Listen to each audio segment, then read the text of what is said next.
बाजार में एक रोड पर सावित्री देवी रोज की तरह अपनी छोटी सी टोकरी लेकर मीठे पके हुए अमरूद बेच रही थी। उनकी दो बेटियां थीं, दोनों ही हीरे की तरह पली बढ़ी थीं। बड़ी बेटी सारिका देश की सरहद पर फौज में अफसर थी। छोटी नंदिनी इसी शहर की डिस्ट्रिक्ट मजिस्ट्रेट यानी डीएम थी। सावित्री देवी को अपनी बेटियों पर बहुत नाज था। जब भी कोई पूछता, अम्मा आपकी बेटियां क्या करती हैं, तो उनका सीना गर्व से चौड़ा हो जाता। वह कहती, एक देश की रक्षा करती है और दूसरी जिले की। लेकिन सावित्री देवी आज भी कभी कभी बाजार में अमरूद बेचने बैठ जाती, पर अपनी बेटियों को कभी नहीं बताती। सब कुछ ठीक चल रहा था। तभी एक इंस्पेक्टर, जिसका नाम प्रताप सिंह था, अपनी बुलेट मोटरसाइकिल पर वहां आया। उसने बाइक सड़क किनारे रोकी और सीधा सावित्री देवी की टोकरी के पास आकर खड़ा हो गया। प्रताप ने टोकरी में से एक अमरूद उठाया और बिना कुछ कहे मुंह में डाल लिया। सावित्री देवी थोड़ी सकुचाई और बोली, साहब अमरूद मीठे हैं, आप चाहें तो तोल दूं। प्रताप सिंह ने अकड़ते हुए जवाब दिया, हां हां दे 1 किलो। सावित्री देवी ने कांपते हाथों से अमरूद तोलकर पॉलिथीन में दे दिए। प्रताप ने पैकेट लिया, फिर से एक अमरूद निकाला और सामने ही काट कर खाने लगा। कुछ देर तक चबाने के बाद उसने मुंह बनाते हुए कहा, ये क्या बेचा है तूने, एकदम बेस्वाद। अमरूद मीठा तो बिल्कुल भी नहीं है। सावित्री देवी घबरा कर बोली, नहीं साहब बहुत मीठे हैं, आप चाहें तो दूसरा छक्कर देख लीजिए। लेकिन प्रताप सिंह हंसते हुए बोला, चुप, तेरे अमरूद का एक दाना भी मीठा नहीं। तूने मुझे बेवकूफ बनाया है, और सुन, मैं 1 रुपया भी नहीं दूंगा, समझी। सावित्री देवी ने हिम्मत करके हाथ जोड़ते हुए कहा, साहब मेहनत से लाए हैं, कुछ तो पैसे दे दीजिए बस। यही सुनते ही प्रताप सिंह का पारा चढ़ गया। उसने गुस्से में झुककर पूरी टोकरी उठाई और सड़क की दूसरी तरफ जोर से फेंक दी। टोकरी पलट गई और सारे अमरूद सड़क, गाड़ियों और नाली में बिखर गए। सावित्री देवी हक्की बक्की रह गई। उनकी आंखों में आंसू भर आए, होंठ कांपने लगे। उनकी मेहनत और इज्जत दोनों ही सड़क पर कुचली जा रही थी। आसपास भीड़ जमा हो गई थी। लोग तमाशा देख रहे थे, कानाफूसी कर रहे थे, लेकिन किसी की हिम्मत नहीं हुई कि उस वर्दी वाले से कुछ कहे। फिर प्रताप सिंह ने अपनी मूंछों पर ताव दिया, बाइक स्टार्ट की और वहां से ऐसे चला गया जैसे कुछ हुआ ही ना हो। भीड़ में से किसी ने सावित्री देवी की मदद नहीं की, लेकिन पास के ही एक घर की छत पर खड़ा एक नौजवान लड़का रोहन यह सब कुछ अपने मोबाइल फोन में रिकॉर्ड कर रहा था। उसका खून खौल रहा था। वह सावित्री अम्मा को बचपन से जानता था और उनका बहुत सम्मान करता था। उसने वीडियो रिकॉर्ड करना बंद किया और सोचने लगा कि इस वीडियो का क्या किया जाए। उसे पता था कि सावित्री अम्मा की एक बेटी फौज में है। उसने कहीं से उनका नंबर जुगाड़ किया था। उसने तुरंत वह वीडियो सारिका के व्हाट्सएप पर भेज दिया और नीचे एक छोटा सा मैसेज लिखा, सारिका दीदी देखिए आज बाजार में आपकी मां के साथ क्या हुआ। हजारों किलोमीटर दूर बर्फीली पहाड़ियों के बीच बॉर्डर की एक चौकी पर सारिका अपनी राइफल साफ कर रही थी। तभी उसके फोन पर व्हाट्सएप का मैसेज टोन बजा। उसने फोन उठाकर देखा, एक अनजान नंबर से वीडियो आया था। उसने वीडियो प्ले किया। जैसे जैसे वीडियो आगे बढ़ा, सारिका के चेहरे का रंग बदलता गया। उसकी शांत आंखें गुस्से से लाल हो गईं। जब उसने इंस्पेक्टर प्रताप सिंह को अपनी मां की टोकरी उठाकर फेंकते देखा तो उसके हाथ कांपने लगे। उसकी मां, जिसने उसे और उसकी बहन को पालने के लिए अपनी पूरी जिंदगी लगा दी, आज सड़क पर बेबस रो रही थी और लोग तमाशा देख रहे थे। उसके अंदर का फौजी जाग उठा। उसका मन किया कि अभी यहां से जाए और उस इंस्पेक्टर की वर्दी नोच ले। उसने अपने दांत भींच लिए। उसकी सांसें तेज हो गई थीं। उसने तुरंत वह वीडियो अपनी छोटी बहन डीएम नंदिनी को फॉरवर्ड किया। वीडियो भेजते ही उसने नंदिनी को फोन लगाया। नंदिनी उस वक्त अपने ऑफिस में एक जरूरी मीटिंग में थी। उसने अपनी बड़ी बहन का फोन देखा तो मीटिंग रोककर फोन उठाया और पूछा, हाँ दीदी सब ठीक है। ठीक है, कुछ भी नहीं है, बोली सारिका। उसकी आवाज में गुस्सा और दर्द साफ झलक रहा था। मैंने तुझे एक वीडियो भेजा है, उसे देख, अभी के अभी देख। नंदिनी ने फोन होल्ड पर रखा और व्हाट्सएप खोला। वीडियो देखते ही उसके पैरों के नीचे से जमीन खिसक गई। उसकी मां, उसकी प्यारी मां, सड़क पर बिखरे अमरूद के लिए रो रही थी। एक मामूली इंस्पेक्टर ने उसकी मां की इज्जत को सड़क पर रौंद दिया था। नंदिनी की आंखों में भी आंसू आ गए, लेकिन उसने खुद को संभाला। वो एक डीएम थी, उसे भावनाओं में बहने का हक नहीं था। नंदिनी ने कांपती आवाज में कहा, दीदी, मैं बर्दाश्त नहीं कर सकती यह सब। यह सुनते ही सारिका फोन पर गुस्से में बोली, मैं आ रही हूं, छुट्टी लेकर मैं उसको नहीं छोड़ूंगी। नंदिनी नरम आवाज में बोली, नहीं दीदी, आपकी जरूरत देश की सरहद पर है। यह मेरा इलाका है, यह लड़ाई मैं लूंगी। मां को इंसाफ मैं दिलाऊंगी, कानून के तरीके से। सारिका कुछ देर चुप रही। वह अपनी बहन की आवाज में छिपे इरादे को समझ गई थी। बोली, ठीक है, लेकिन उसे ऐसी सजा मिलनी चाहिए कि उसकी रूह कांप जाए। नंदिनी ने कहा, आप चिंता मत करो दीदी, अब यह मेरा काम है, और फोन काट दिया। उसने मीटिंग में मौजूद सभी अफसरों से कहा, यह मीटिंग यहीं खत्म होती है, आप सब जा सकते हैं। नंदिनी अपनी सरकारी गाड़ी में नहीं, बल्कि एक प्राइवेट गाड़ी में बैठकर अपने पुराने घर की तरफ निकली। रास्ते में उसने अपने डीएम वाले कपड़े बदलकर एक साधारण सा नीला सलवार सूट पहन लिया। वह अपनी मां के पास एक बेटी बनकर जाना चाहती थी, डीएम बनकर नहीं। जब वह घर पहुंची तो सावित्री देवी एक कोने में चुपचाप बैठी थी। उनकी आंखें सूजी हुई थीं। अपनी बेटी को अचानक देखकर वह घबरा गई। नंदिनी, तू यहां, सब ठीक तो है? नंदिनी कुछ नहीं बोली। वह बस अपनी मां के पास गई और उन्हें कसकर गले लगा लिया। मां की गोद में सिर रखकर वह अपने आंसू नहीं रोक पाई। मां, आपने मुझे बताया क्यों नहीं? सावित्री देवी ने सिसकते हुए कहा, क्या बताती बेटी? मैं नहीं चाहती थी कि तुम लोगों को कोई परेशानी हो, और वह पुलिस वाला है। छोड़ उसकी बात। आज तू इतने दिनों बाद आई है, आज मैं बहुत खुश हूं। नंदिनी ने अपनी मां के आंसू पोंछे और उनका हाथ अपने हाथ में ले लिया और बोला, अब आप गरीब और अकेली नहीं हैं मां, आपकी बेटी इस जिले की मालिक है। मैं वादा करती हूं, जिसने भी आपके साथ ऐसा दुर्व्यवहार किया है उसे उसकी कीमत चुकानी पड़ेगी।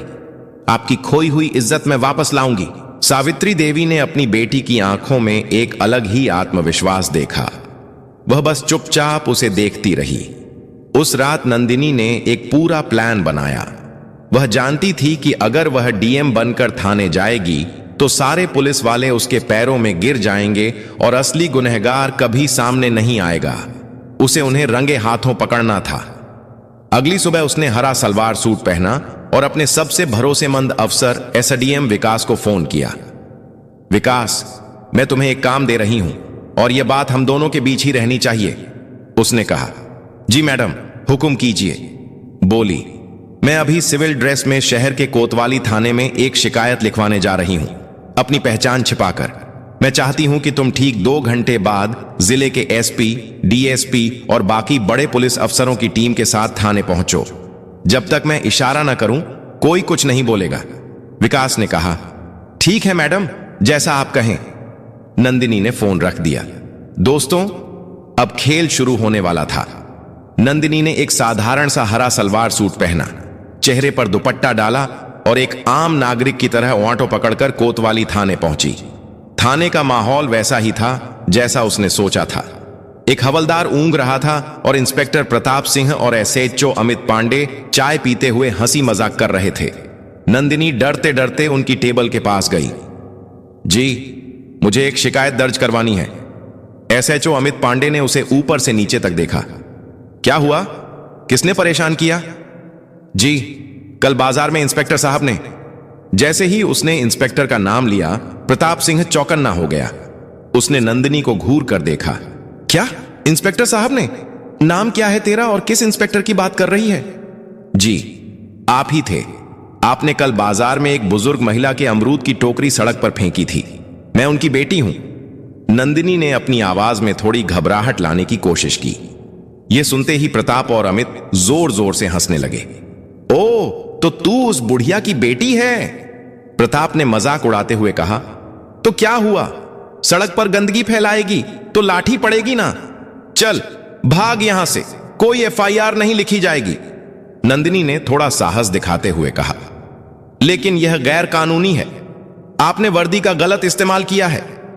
एसएचओ अमित गड़गड़ाया। तू हमें कानून सिखाएगी? ज्यादा जुबान चलाई तो तुझे ही अंदर कर दूंगा।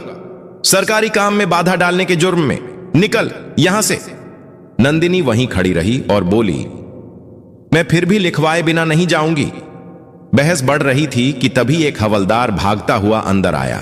उसकी सांसें फूली हुई थीं। सर सर, जगदीश यादव जी थाने में आ रहे हैं। जगदीश यादव का नाम सुनते ही प्रताप और अमित दोनों के चेहरे का रंग बदल गया।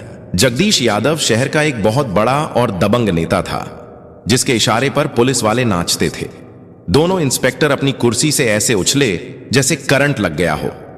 अरे जल्दी करो, गेट खोलो। अमित ने हवलदार को डांटा और दोनों भागकर गेट की तरफ गए, जैसे कोई बहुत बड़ा साहब आ रहा हो। एक सफेद सफारी गाड़ी थाने के अंदर आकर रुकी। उसमें से सफेद कुर्ता पायजामा पहने जगदीश यादव उतरा। अंदर आते ही उसने अपने मजाकिया अंदाज में कहा, क्या हाल है सिंहा, काम धाम अच्छा चल रहा है ना? कोई मुर्गा वर्गा फंसाया कि नहीं? आज प्रताप और अमित हाथ जोड़कर मुस्कुराने लगे।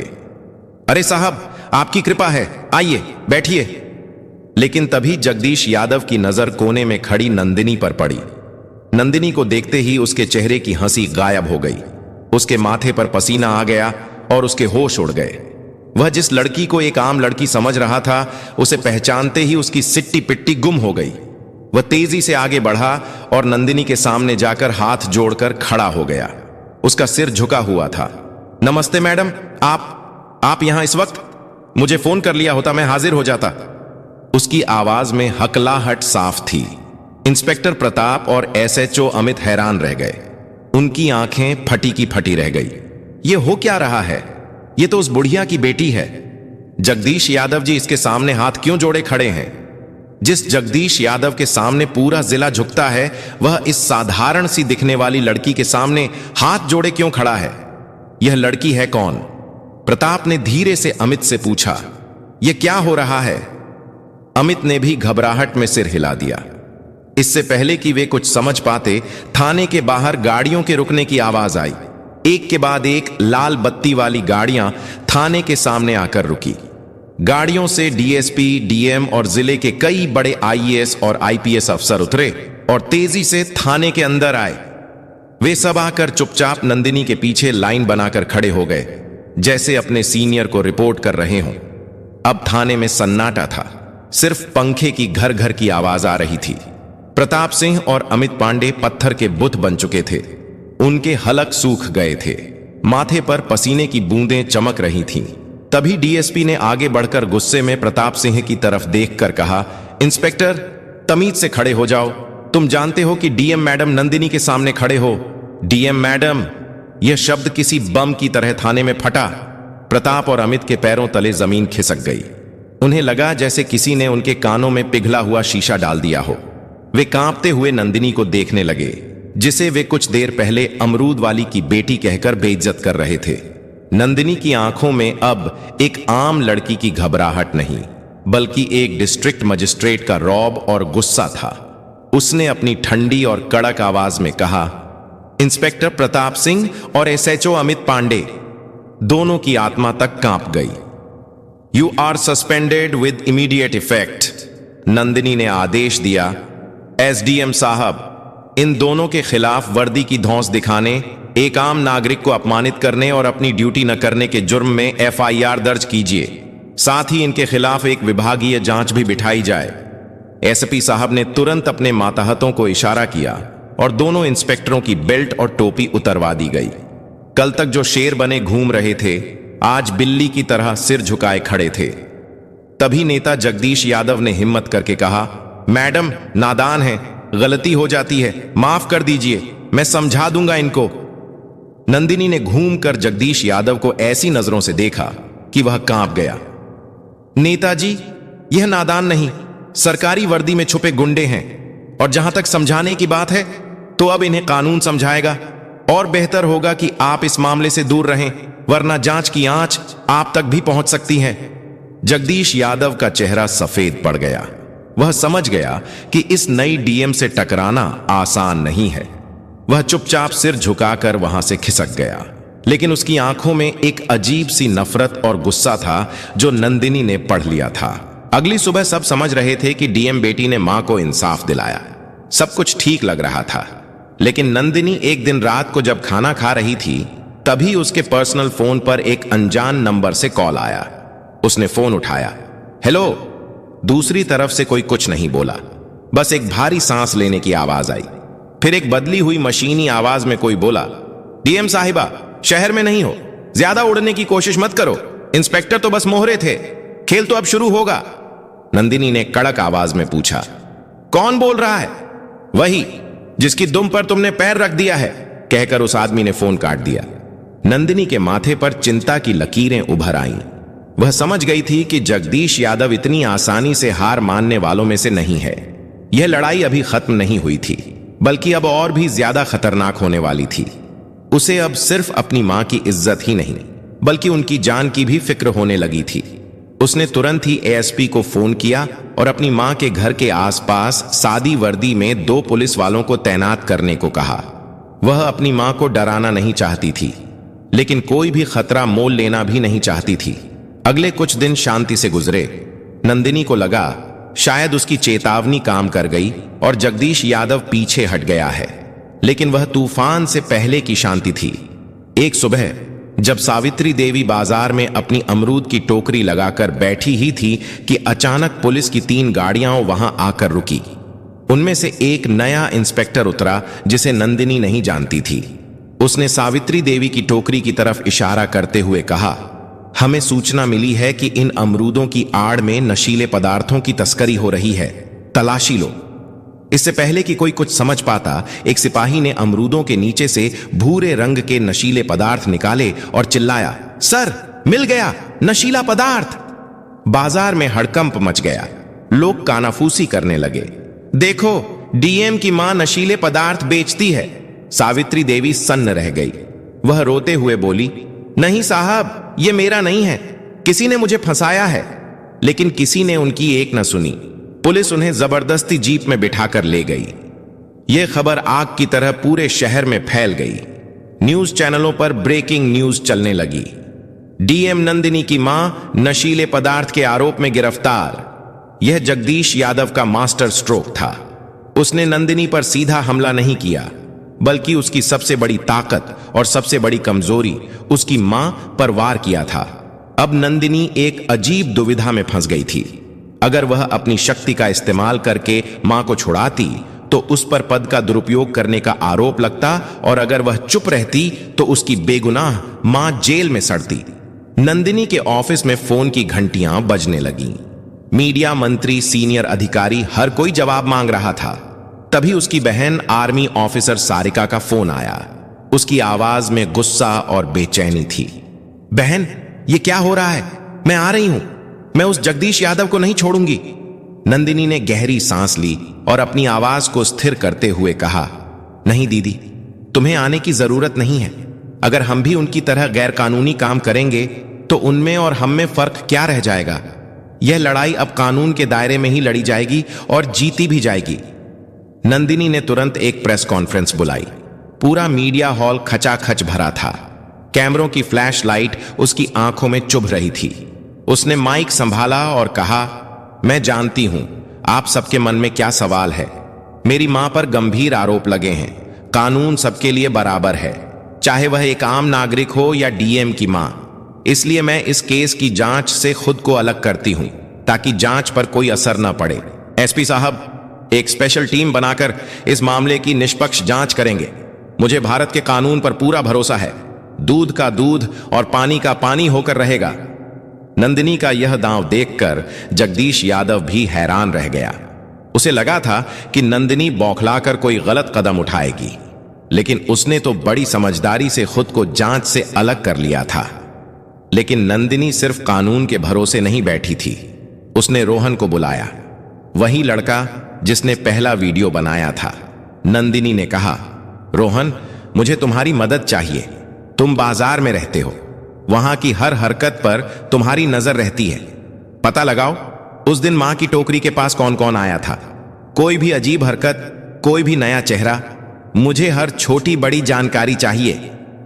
रोहन अपनी डीएम दीदी की मदद करने के लिए तुरंत तैयार हो गया।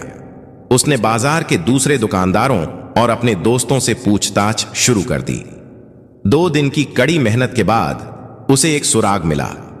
पास की एक दुकान के बाहर लगे सीसीटीवी कैमरे की फुटेज में एक आदमी सावित्री देवी की टोकरी के पास कुछ रखते हुए दिखा था। उसका चेहरा साफ नहीं था, लेकिन वह वही आदमी था जिसे लोगों ने सस्पेंड हुए इंस्पेक्टर प्रताप सिंह के साथ कई बार देखा था।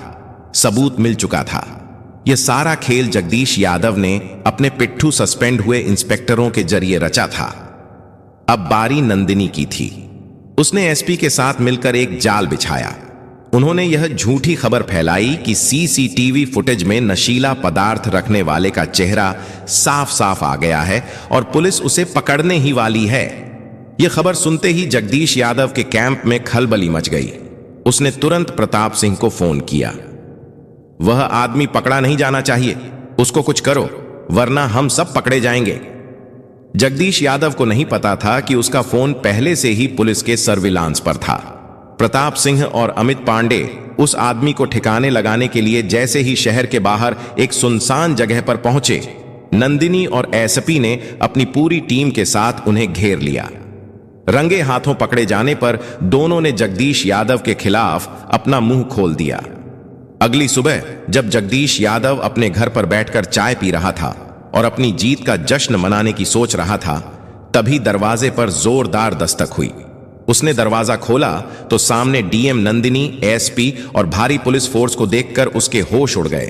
वह हकलाते हुए बोला, ये क्या हो रहा है मैडम? नंदिनी ने अपनी आंखों में इस्पात जैसी कठोरता के साथ कहा, खेल खत्म हो गया नेताजी, आपके मोहरे पकड़े जा चुके हैं और उन्होंने आपके सारे राज उगल दिए हैं। आपके पास कोई सबूत नहीं है, जगदीश यादव चिल्लाया। आप मुझे हाथ नहीं लगा सकती। एसपी ने आगे बढ़कर उसके हाथ में अरेस्ट वारंट थमाते हुए कहा, सबूत? यहां है सबूत, आपके सजा के कारणों का लिखित ब्यौरा। हमारे पास आपकी फोन रिकॉर्डिंग है जिसमें आप एक गवाह के खिलाफ अभद्र शब्द बोल रहे थे। अब आप हमारे साथ थाने चलेंगे। जगदीश यादव का राजनीतिक साम्राज्य एक ही पल में ढह गया। उसे हथकड़ियां पहनाकर पुलिस जीप में ले जाया गया। उसी शाम सावित्री देवी को बाइज्जत बरी कर दिया गया। जब वह जेल से बाहर आई तो नंदिनी उन्हें लेने आई थी। मां बेटी एक दूसरे के गले लगकर रो पड़ी और बोली, अब आपको अमरूद बेचने की जरूरत नहीं है। अगली सुबह सावित्री देवी को अपनी गाड़ी में बैठाकर अपनी पोस्टिंग पर लेकर चली गई और दोनों साथ में हंसी खुशी रहने लगे। जब उसकी बड़ी बहन सारिका की आर्मी से छुट्टी मिलती तो वह भी आ जाती। तीनों साथ में हंसी खुशी रहते। तो दोस्तों, ये कहानी सिर्फ मनोरंजन और शिक्षा के लिए है। सभी पात्र और घटनाएं काल्पनिक हैं। इसे कहानी के रूप में देखें और आनंद लें। अगर आपको पसंद आई तो लाइक करें, शेयर करें, कमेंट में बताएं कि नंदिनी का कौन सा कदम सबसे अच्छा लगा और हमारे चैनल को सब्सक्राइब करें। धन्यवाद।